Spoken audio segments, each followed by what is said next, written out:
भगवद गीता अध्याय 2 में श्री कृष्ण अर्जुन को ज्ञान देते हैं। अर्जुन अपने सगे संबंधियों को विपरीत सेना में देखकर युद्ध करने से मना कर देता है और हत्या के पाप की निंदा करता है।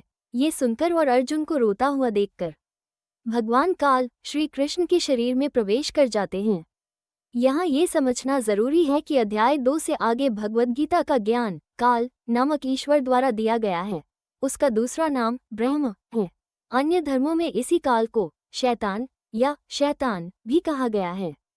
काल भगवान जानते थे कि श्री कृष्ण सतोगुणी प्रेम स्नेह आदि गुणों से युक्त होने के कारण इस समय अर्जुन की सराहना करेंगे और युद्ध न करने के उनके निर्णय पर बहुत प्रसन्न होंगे। श्री कृष्ण कौरवों और पांडवों के बीच युद्ध की त्रासदी को टालने के लिए कई बार समझौता कराने का प्रयास कर चुके थे। इससे भयभीत होकर काल भगवान ने श्री कृष्ण का शरीर धारण किया और फिर अर्जुन को उपदेश दिया ताकि महाभारत का विनाश हो सके। सारांश भगवद गीता अध्याय 2 श्लोक 1 से 3 दुहखी और रोते हुए अर्जुन को देखकर काल भगवान कहते हैं, तेरा यह कायरतापूर्ण आचरण न तो त।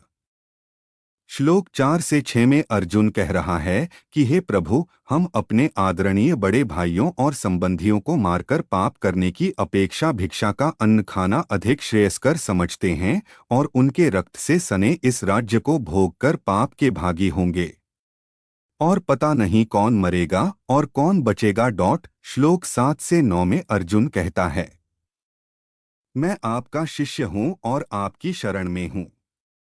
मेरा मन काम करना बंद कर चुका है। मुझे जो भी मेरे हित में हो वह उपदेश दीजिए। भगवद गीता अध्याय 2 श्लोक 10 से 16 में काल कहता है, हे अर्जुन, विद्वान लोग मृत्यु की चिंता नहीं करते। ऐसा नहीं है कि तुम ये सभी सैनिक और मैं पहले कभी नहीं थे या कभी नहीं होंगे। इसलिए दुख सुख को सहन करने का साहस जुटाओ और हम सभी जीवन मृत्यु के चक्र में हैं। श्लोक 17 काल भगवान कहता है कि अर्जुन, हम सब तू मैं तथा सर्व प्राणी जन्म मरण के चक्र में हैं। वास्तव में तू उसी परमात्मा किसी अन्य परमेश्वर को अविनाशी जान।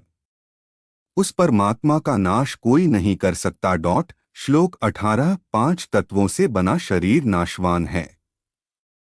सनातन परमेश्वर अविनाशी और प्रमाणहीन कहा गया है, अर्थात सामान्य भक्त यह नहीं समझ सकता कि वह जीवात्मा के साथ सदैव रहने वाला कहा गया है। इसलिए हे भरतवंशी अर्जुन, युद्ध करो। गीता अध्याय 2 श्लोक 19 से 21 का सार है कि सर्वव्यापी परमेश्वर आत्मा के साथ ऐसे रहता है जैसे गंध वायु में कहीं विद्यमान रहती है। वायु तथा गंध का अभिन्न संबंध है। जब गंध एक स्थान से दूसरे स्थान पर जाती है उस समय वायु सदैव उसके साथ रहती है। इसी प्रकार वायु को परमेश्वर, गंध को आत्मा जानो तथा सुगंध को अच्छी आत्मा तथा दुर्गंध को बुरी आत्मा जानो।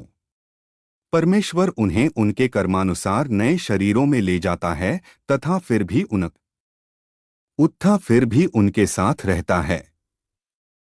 जैसे सूर्य सबके साथ प्रतीत होता है।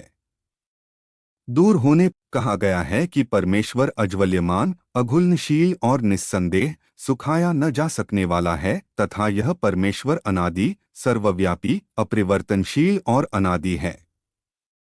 इस परमेश्वर का पंचतत्वों से बना हुआ शरीर नहीं है जो आंखों से दिखाई देता है, अचिंत्य है तथा निर्दोष भी कहा गया है।